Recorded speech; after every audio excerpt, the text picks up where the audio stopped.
So we're just gonna kind of talk about like the current state of affairs right now as far as student loans go and what our job really is and how we can navigate some of it because it's not there's some things we could do, but there's not a lot. And you're gonna start seeing people, on TikTok and all the different places, how they're gonna remove student loans and do this, and that's just not gonna help anybody. So keep that in mind. Don't try to delete student loans that are in default or delete student loans that are late because it's not helping the client at all. They're going to pop up, down the road. They're going to go to buy a house and the loan officer is going to pull a Kavers report and those loans are going to rear their, ugly head right then and there, right when they think they're about to go get their house. So we want to just give them the right information and the right things to do. Um, so we all know right now that payments did resume for student loans after, a multi-year pause. So what happened with that is that people got really comfortable not paying their student loans for the last 4 years, right? Or 5 years even. They've been on pause since, March of 2020. So that's a long time. People got used to not paying that. They're not budgeting those things in anymore. So what's happening right now is we have a huge delinquency spike, okay, for student loans. So 20% of all student loan borrowers are now 90 days or more delinquent on their student loans. Whoa, that's a lot, right? That's like 9 million borrowers, you guys. So you know, you're going to be busy. You're going to be busy because people are going to start calling you about this stuff. So you got to know what to tell them. And you need to know how to talk to them about it and the things you can suggest for them to do. So the missed payments are now highly impacting credit scores. They started hitting last month and they're just coming fast and furious. I'm seeing it constantly every day, pretty much at this point. So the drop in credit score is the biggest drops that I have seen for anything. Even like a recent 30-day late is not dropping credit scores to the magnitude that these student loans are dropping because, they don't report a 30 and a 60, right? They don't even start reporting till it hits 90. So that 90 hits, and that's like 330s in a row. You know what I mean? Boom, all at once. There it is. It's a 90. It's a really bad delinquency on the credit report. So what's happening right now is credit scores are just plummeting anywhere from like 137 points to like 100 and I don't know, like 80 some points, depending on the beginning credit score. So somebody that's got a really high credit score, like in the 700s right now, they're getting almost a 200 point hit, at least 150 plus point hit. Okay, so it's huge. And I had one just the other day. One of my previous clients from years and years ago, he called me up and he's like, "My God, my scores went down like 187 points." And I'm like, "Yeah, you didn't pay your student loans." And he's like, "Yeah." It's like, exactly what's happening when they're calling you, telling you this. All right. So they're definitely being reported. They haven't hit defaults yet, but they're coming. For sure, they're coming. Okay, there we go. All right. So you're going to have to learn to talk to your clients about what they can do. So right now, 90 days past due, that's not an actual default, right? They have to go a full 270 days past due to actually go into default. So they have a little bit of time right now to fix the issue. But a lot of this is going to boil down to bringing them current or having some of these other options to bring them current. We're going to cover that in a little bit. Hopefully, if Cece gets on, we can go over some of those options.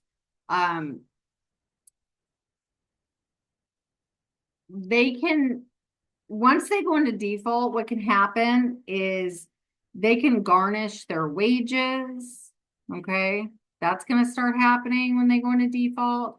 They can take their tax returns. That's like the tax offset. So if they get a big return back, guess where it's going?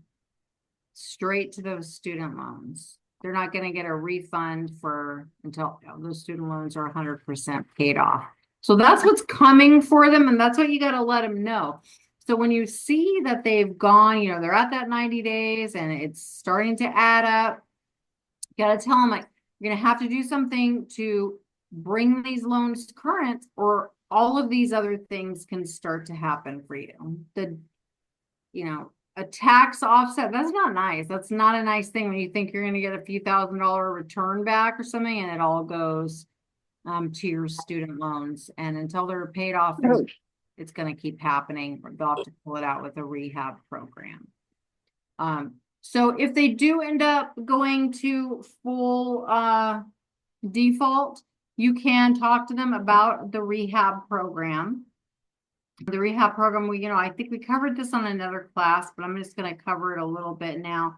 The rehab program is a program where they can make a small payment over a 10-month period. They have to make 9 on-time payments over a period of 10 months to rehab a defaulted student loan. And then that's actually a great program because it will remove all of the collection information, all of the information that says like permanently assigned to government. The lates are still going to show. Just know that when they reinstate the loan to a new servicer and they remove all of the collection information, the late payments do remain. So they're still going to be there on the new loan. They are going to show that they were late, but now that they're on time. Okay, so there are some options for people that are currently late. One was the SAVE plan. Now, the SAVE plan is not available to my knowledge right now. I think there's a court injunction on the SAVE plan right now. That happened in February. So they cannot implement the SAVE plan and some other certain income-driven repayment plans. So know that. So that's not available right now. It said in February 2025 it was blocked, but then it said that in response, the department reopened the IDR and loan consolidation applications on March 26th. So that's good. That's correct. All right. So the SAVE plan, we don't really have that option right now. Rehabilitation, okay, that again is a good option always. 9 on-time payments in 10 months if they are already in default. Consolidation, that's a quick fix, you guys. Okay, a 3-month consolidation. It does get them out of default, but it doesn't get rid of the collection information. Okay, so that's not going to be deleted. So my preference is honestly always to use the 9-month rehab program to get rid of the collection information from the credit report.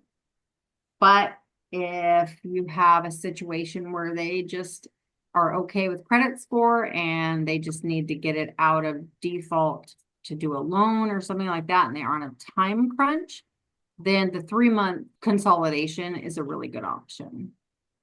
And we mentioned about student programs like Title I. Is that going to still be available? And because teachers are Title I, don't they get like 17.5 thousand relief? And how would that apply? And then there's the other one. If they're, let's say nonprofit or public sector, they after 520 payments, they get the rest of it relieved. Is that right? Or yeah, that's like the public service programs that they have available. So it says as of April 9th, Title I funding remains available to support teachers in schools serving low-income students. However, recent federal directives have introduced some new compliance requirements that could impact the distribution. And so what essentially the Trump administration has mandated that K through 12 schools have to certify their adherence to federal civil rights laws and discontinue certain diversity, equity, and inclusion practices to continue Uh, receiving the federal funding. Oh, So, for so the you know what? Title One.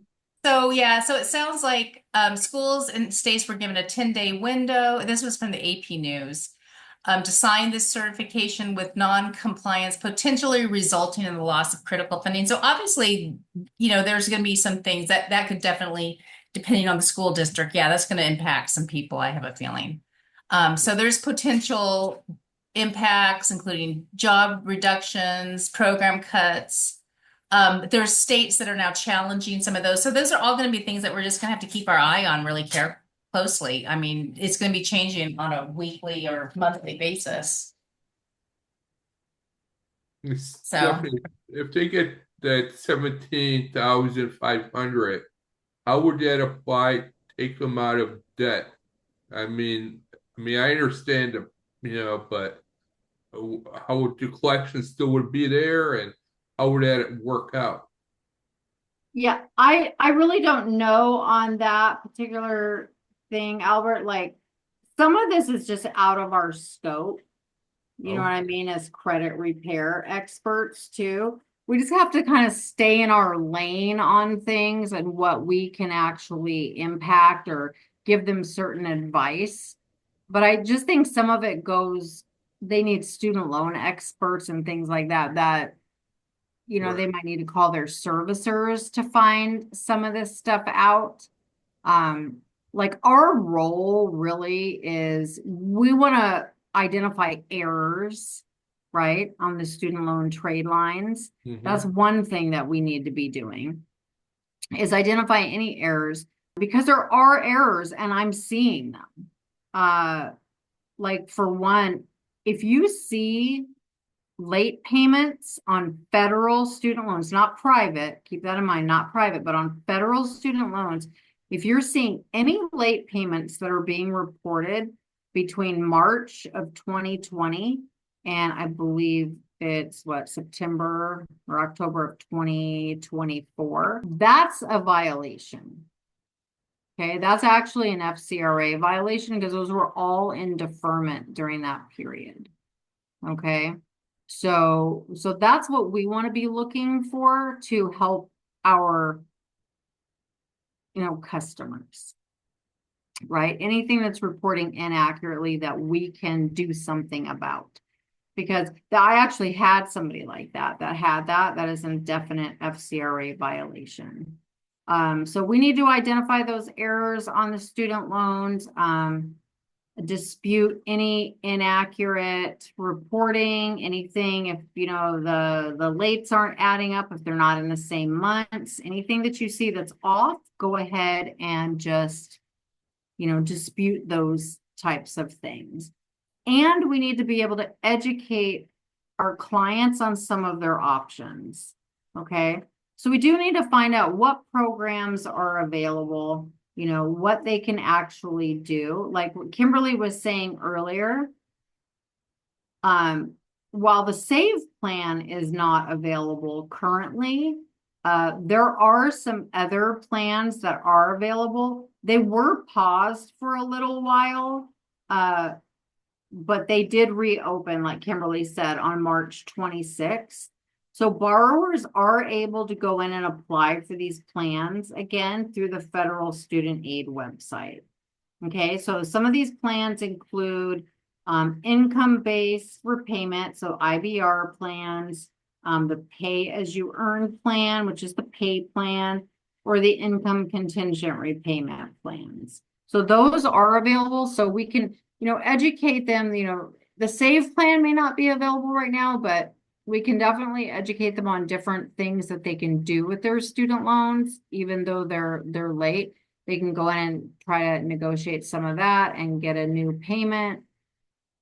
They can also do forbearances or deferments if they have any available to them, any, forbearance or deferments. A lot of my customers, that's what they've been going in and doing, putting them back into forbearance or putting them back into a deferment right now.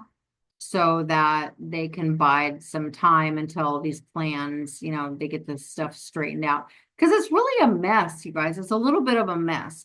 They're trying to move, where are they moving it to? The SBA, right? Aren't they moving the student loans are getting moved like to the SBA? Like, so now, like, yeah, it's gonna stop you from getting the SBA loans too. I mean, it's a problem, you know, because you go into default or you're behind and now it's at the SBA and people want these SBA loans. Like, yeah, it's not a good situation at all right now. So I think we just really need to educate the borrowers or our clients on what's still available for them. Stay informed, just stay regularly informed on what's happening with the student loans because honestly, it's changing week by week. Okay, with all of the court cases that are happening. But also let's just think about like how we're dealing with our clients with these right now because we just need to be giving them the proper expectations on what you can do, right? Especially in credit repair. They're coming in because they're like, oh my gosh, I need to get these lights off. And in a lot of cases, it's probably not even going to happen. Okay. Probably not going to happen. You're probably going to have to educate them as part of the action plan on how they can bring them current through one of these programs, or if they go all the way into default, how they can bring them out of default.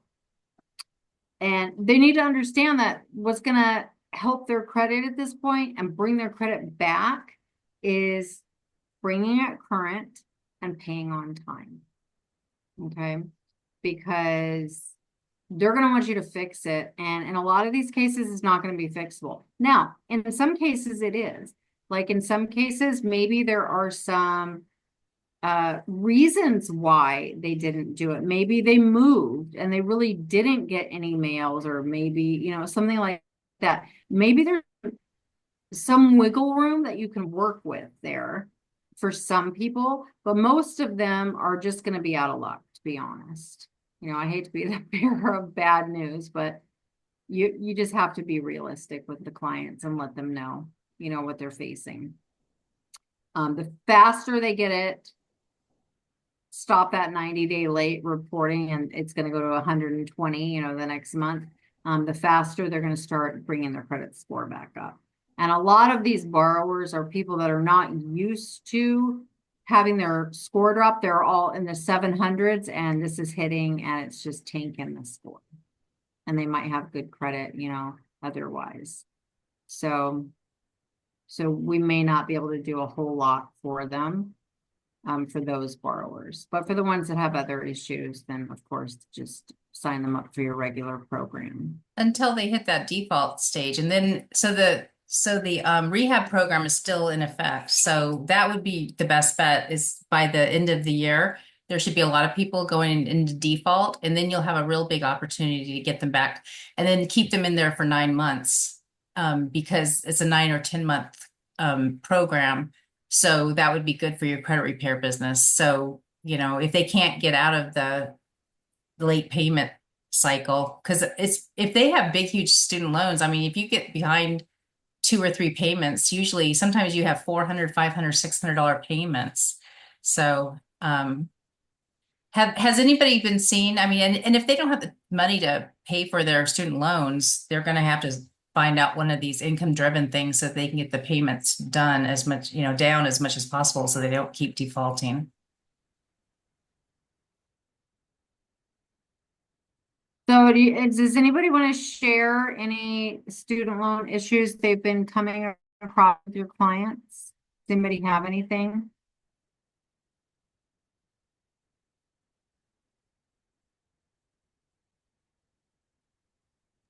And Cece just joined. And Okay. Albert has his hand raised.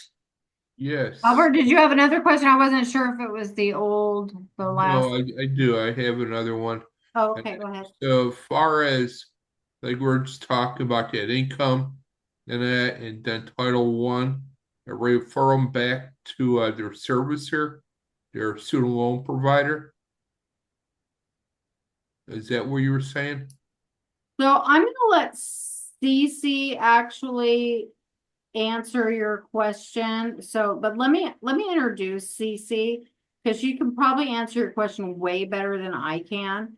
Cece's actually a certified student loan professional, and a credit expert, and she's been actually serving borrowers since 2002. So she has a lot of experience in the student loan space.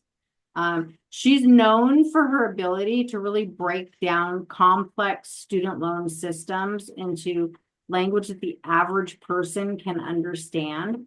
She's actually helped over 700 borrowers and 20 different credit professionals navigate repayment, resolve defaults, and get over $10 million in student loan forgiveness. So she has a wealth of information to come and share with us. She doesn't work with clients anymore directly.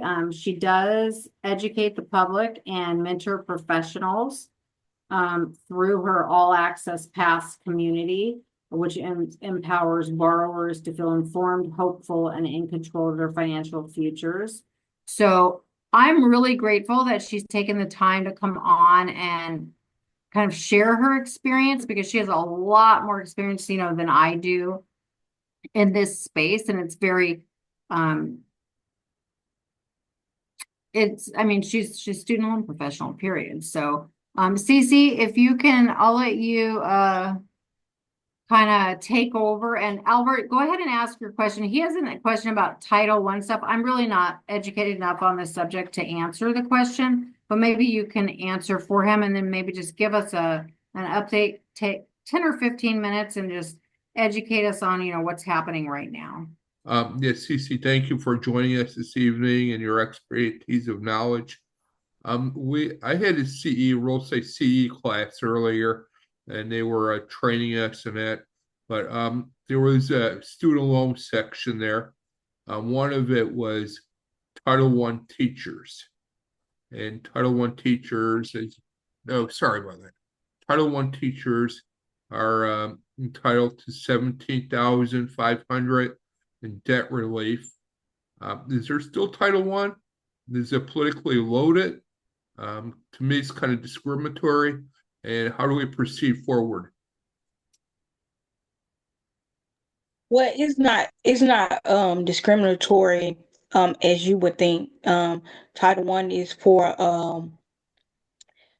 at-risk schools to give their teachers because outside of them not being able to teach core subjects, they wouldn't be eligible for any type of other forgiveness.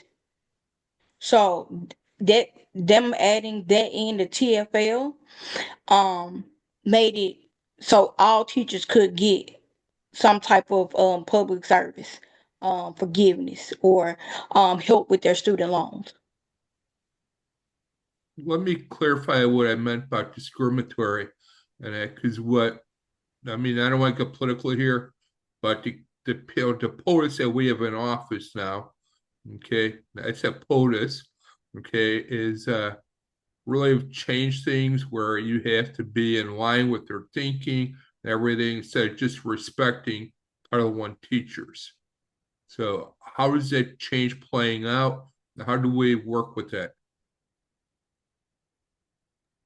I mean, so when it comes to certain things, what you have to understand, certain things cannot be made without Congress. They're just speculations and hearsay.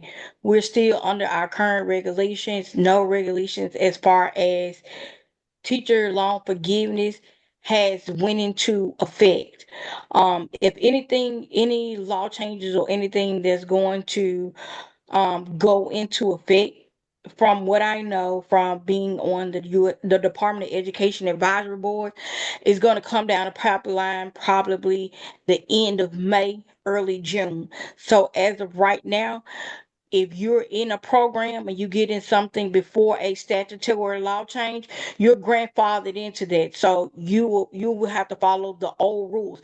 Now, if some teachers go after the May 30th um ruling, then they will be subject to different rules. So it's more so you have to know where you are to see what best fits you. Will the new upcoming rules serve you better, or will what we currently have serve you better? Is going to be on an individual basis, if that makes sense. That makes sense to me. It sounds like we just have to wait and see what's going to happen, but try to get it done now.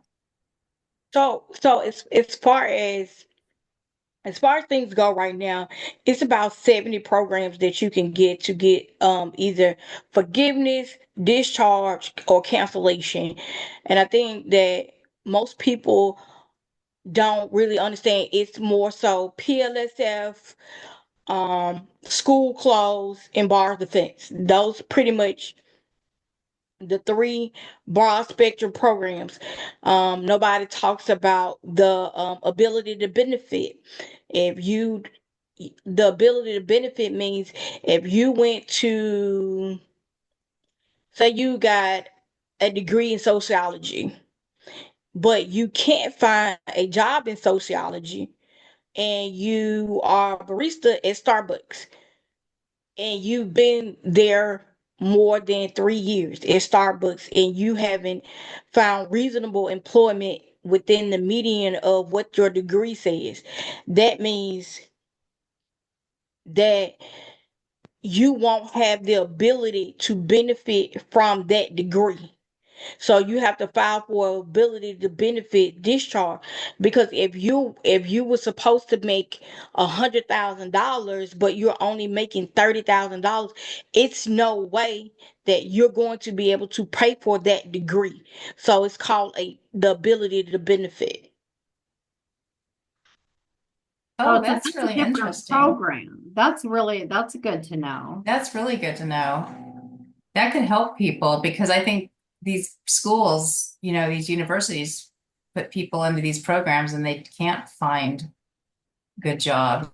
So how do we find out more information, Cece, on the ability to benefit? On the ability to benefit, you can go and look on studentaid.gov and type it in, or you can go and look on your loan servicer website, and it'll direct you to the application for the ability to benefit. Okay, so that's an awesome thing. So what kind of advice would you give right now, Cece, as far as the programs that are available right now? Everything's available pretty much except for the SAVE program, right? So technically, no.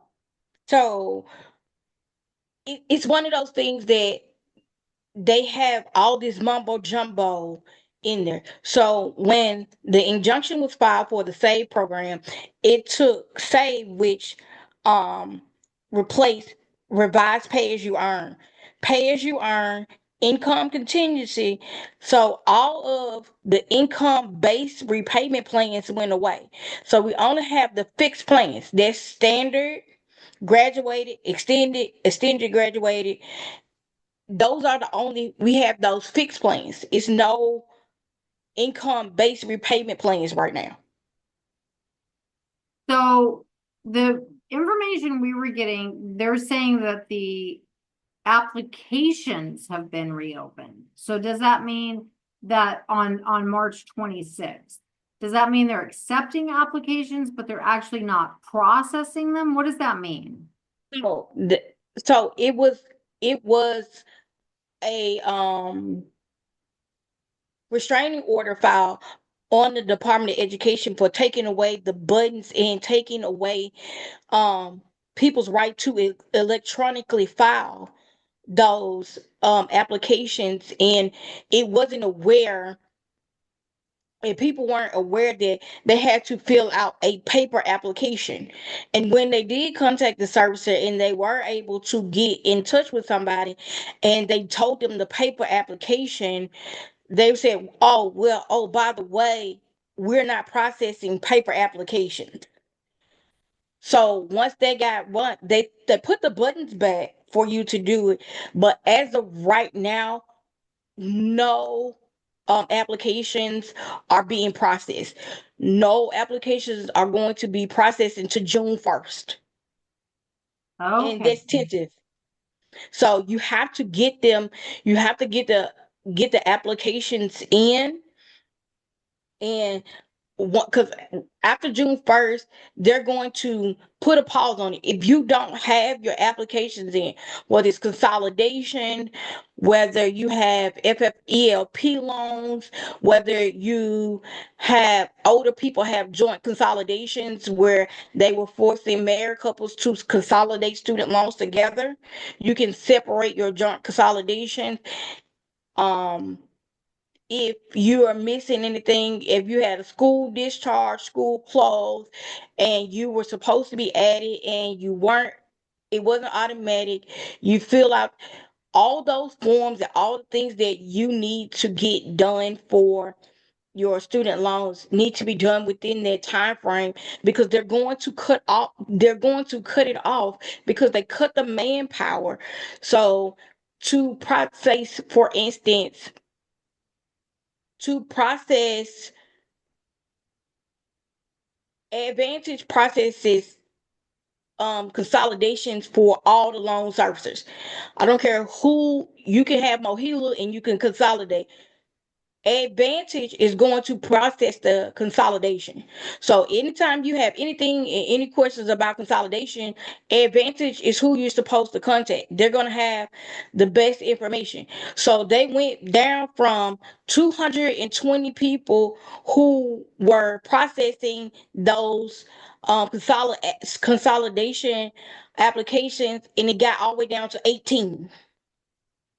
So they dropped it from 220 to 18. So they're cutting the workforce to say, hey, the Department of Education cannot function. It's not that it can't function, they're cutting the manpower so it doesn't function. Yeah, right. Okay, so basically you have to get that application in prior to June 1st to be considered for these programs when they start reprocessing. Yes, because a lot of those programs are going, a lot of those programs are going to go away. So if you're not grandfathered in, they're trying to put you on the fixed repayments. So the fixed repayment plans are sort of like you're going to have a private loan, because they're going to change the time limits of how long you can be in forbearance, how long you can be in deferment. You see online people saying, I'm gonna be in deferment and forbearance forever, but you're not. You can't be. Right? Well, you run out. You eventually just run out of Yeah, that. you run out, and a lot of people probably not logging in, and they don't know what's going on because it's a hodgepodge of misinformation and misunderstanding about who owns what loans and what is available for each loan type. Okay. So what about like rehab programs and the 3-month consolidation to come out of default? So, because we're gonna start seeing defaults coming down the pike here over the next 6 months, I'm sure. So what's been going on with that? Is the rehab program still functioning? Are the 3-month consolidations still functioning? How is that working? So the rehab is functioning. They took away Fresh Start. Fresh Start, you wouldn't have to go and Yeah, do Fresh the Start was rehab. great. Yeah. So they took away Um, Fresh Start and they reintroduced the rehab program back again. So you have to go through the 9 months of payments. The thing about rehab is if you went through Fresh Start, that's considered rehab.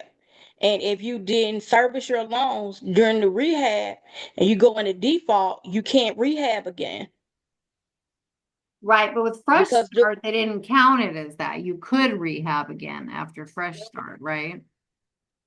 but they switched it back Yeah, after Fresh they Start switched it back. ended. So if you go back in again, and if you did a consolidation to get into the save program, you can no longer consolidate to get out of default because you used up your last consolidation.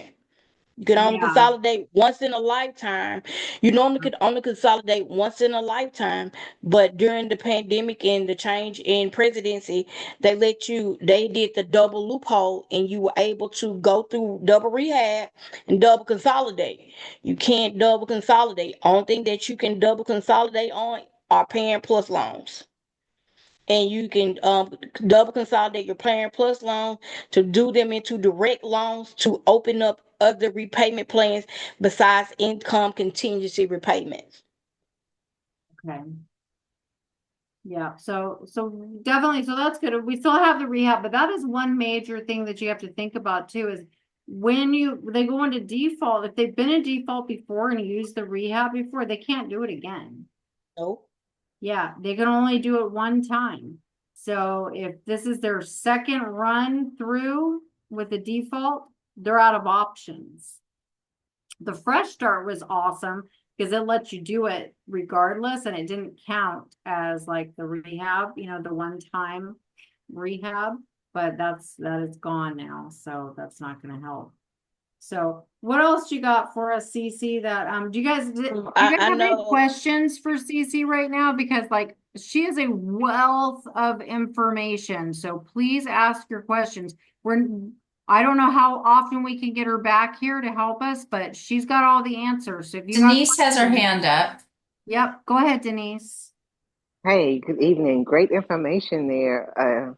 Cece, you mentioned that there were around 70 programs for um, forgiveness, discharge, and you talked about the ability to benefit. What other things are there? Is there a way to go and look for these types of programs? So you have to look up Title V regulations. They'll tell you that. And another thing that you can look up depends on where your school is. You can look up the state Department of Education and see what other programs they have as well. It's not just federal. You can get things on the state level as well. Okay, great. When you said about the Parent Plus loans, Hmm. you said double consolidate. Can you repeat that statement about the Parent Plus loans? Okay, so um, for the double consolidation for parent plus loans, you can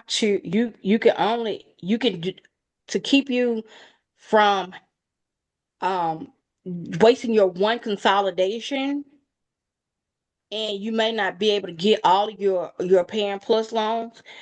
You go and you do one consolidation electronically. Once that is received, then you do a paper consolidation, and then you fax, mail it, or upload it to your servicer. That means that's the double consolidation. You get to consolidate twice. But you can only do that for parent plus loans to make them direct loans so that you can open up other income repayment plans. Parent plus loans, the only repayment plan that's available for plus loans is income contingency repayment plan. And that's going to take 20% of your discretionary income. So when would you do that? When would you double consolidate a parent plus loan? Is it when they go into default? Or just So do a you can double regular consolidate consolidation? when you have you can double consolidate when you have two children in school at the same time. So you could have a child that's in undergraduate, and then you will have one that's a graduate, and to put your children's undergraduate with your other children graduate, you double consolidate. Because if you consolidate the graduate child, you still stuck and you can't consolidate with the undergraduate, and all those loans will fall under the consolidation, and you'll be locked into whatever interest rate it is when whatever for the child that's an undergraduate, whatever the interest rate currently is, that child's going to be locked into that interest rate. It won't be, because it'll be weighted. So if the interest rate goes up, it won't affect the amount of payments, if that makes sense. Okay. Albert, did you have another question for Cece? Yes, I do. Thanks, Cece. Welcome. And Denise, did you get, sorry, I think you're on mute now, Albert. Denise, did you get all of your questions answered before we move on to Albert? Yes, yes. Thank you so much. It's a lot. It's a lot. Thank you so much. Cece, I have a couple questions, and I mean, what you're providing us, I mean, is it will be very, very much appreciated. You're like a Bible of information. Going couple questions here, real quick. First, is there a guide or something that we can use that's still credible, that has this information, that we could help our customers, clients? Second is, what about people with disabilities? And is there still a program available for ones that are disabled? I mean, it's just what's been cut. I mean, it's craziness. Thank you. As far as the information that you're going to be able to find to educate yourself about what's going on. As much as I don't like X, but that's where the Department of Education, that's their main platform. Any changes, law changes, updates, anything like that, you will see them there first before they get on CNBC, any of those things. Whitehouse.gov you can look at, and you can look at the announcement section on studentaid.gov. They'll give you some information there. But if you just looking to um get a whole lot of knowledge and really just master the student loan space, you can go and take the course to be a certified student loan professional. Where's that offered at here? So um it's the NSFAA. Okay, thank you. And now, Well, and as far your other question, yes, thank you. TPD, total permanent disability, that's one of the programs that they're not going to cut.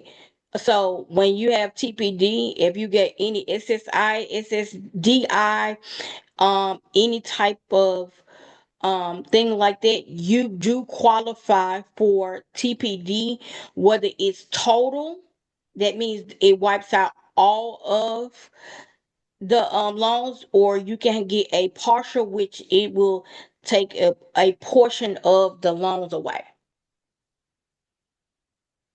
And that brings up another question. So if you are a credit repair professional and you're dealing with people who are in the military, those rules that I just said, none of those apply to the people in the military. So you have to go to the Department of Defense, and you have to get the applications and all of those things for military people, whatever branch of the military. You have to go to the Department of Defense and do everything through the Department of Defense. And if you anything that has to do with the Department of Defense, Mohila handles those things. And if they've been out, if they're retired and they've been out more than 5 years, Ed Financial handles those cases. So technically, what people think the loan servicers do is not what they do. If you have any issues with any consolidation, any questions about consolidation, Advantage is going to be your best option to get your answers. They can look up any consolidation, whether your service is NailNet, whoever. They're going to have your best source of information. NailNet is going to have your best general information, your best general overall questions. NailNet is going to be able to answer those questions for you, even if you don't have an account with NailNet. You just have to call them.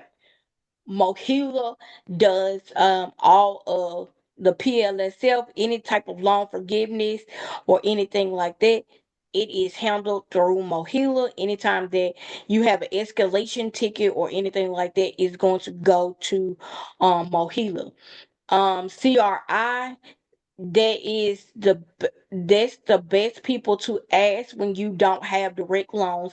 Like if you have Stafford, Perkins, FFEL, FFELP loans, things like that, or you have those loans that are owned by private banks, but they are guaranteed by the Department of Education. CRI is going to be your best bet for those specialty loans. Okay, and then Cece, as far as like the certified student loan professional, do you recommend the CSLP or the NFEC or AFCP? It's just going to get the certification. Yeah, because they have like I tried looking it up just to see about the certifications. So they have like the certified student loan professional at like the institute. It's like the board of standards. It goes over all the different things. Do you recommend a program like that for credit repair professionals? Or then they have another one that's like a student loan counselor certification, the NFEC or the AFCPE. Do you recommend any of these? I was a counselor all the way up until 2012, and then I became certified, so that means I can work in a financial aid office. So it's just going to depend on the individual. I'm about to get um the website for the one that I got mine from. Or are you gonna put that in? I put it in the chat. So do you recommend that CROs do this? I mean, CROs, they can't really charge for helping people pick like stuff, like, right? Like you're not really allowed to charge for that kind of information, but maybe just for Spend a your. whole lot of time with a whole lot of attorneys. So when you are servicing student loans, you can't do it in regular credit repair. It has to be a separate service with a separate agreement. Okay. I think we need to have you on again. I think so too. Yeah, to go over some of this stuff because an hour is not enough. And like I said, I mean, I'm very grateful. Thank you so much, Cece, for coming on. Or maybe you could provide a class for the CROs where you could just teach them on the different products. Maybe they don't need to go get a certification. Maybe you could do some kind of class for them. That way, I don't know, we could talk about some of those things. I think a lot of people on this call would be quite interested in that. I have some cliff notes that I normally give to clients and things like that for who want to DIY. And I will put those together and I'll try to get them over to you, Stephanie, so that you can post them inside of the group and kind of tell you how to navigate. It's like a little toolkit, how to navigate certain little things. It's like, what if, okay, if I got this, then this is my next step. If I got this, then it's for one of Okay, those that would be things awesome. like that. Yeah, I'm sure everybody would really appreciate that. All right, guys. Well, we're gonna wrap up. Cece, thank you so much. This was like very eye-opening for me. Like I learned so much in the time that you were on today. Every time I talk to you, I learn a whole lot more. So, we really appreciate that. If it's okay, I'll give them the student loan service agreement that they told me that I needed when I wanted to do student loans, because you can't do it with regular credit repair. Okay. And so it's a different one, and I can put the agreement there. So with this agreement is good for Tennessee, because that's when I first started, this where I was. So it's only good for it was made sure that I follow federal regulations with and what I supposed to did in Tennessee. So you can go and get it if you got Navy Federal, they have free attorney things. If you, as long as you don't have a student account, and they'll go in and tweak it for you. That's how I got mine done. Okay. Yeah, that would be great. So we appreciate anything you're willing to give us some help with. So, all right, guys. Well, thank you, Cece, so much for coming. Thanks you guys for coming to class this week. I hope you learned something. I definitely did. So, I will see you guys next week. Go get a lot of new clients and help them out with their student loans. All right. See you later. Bye.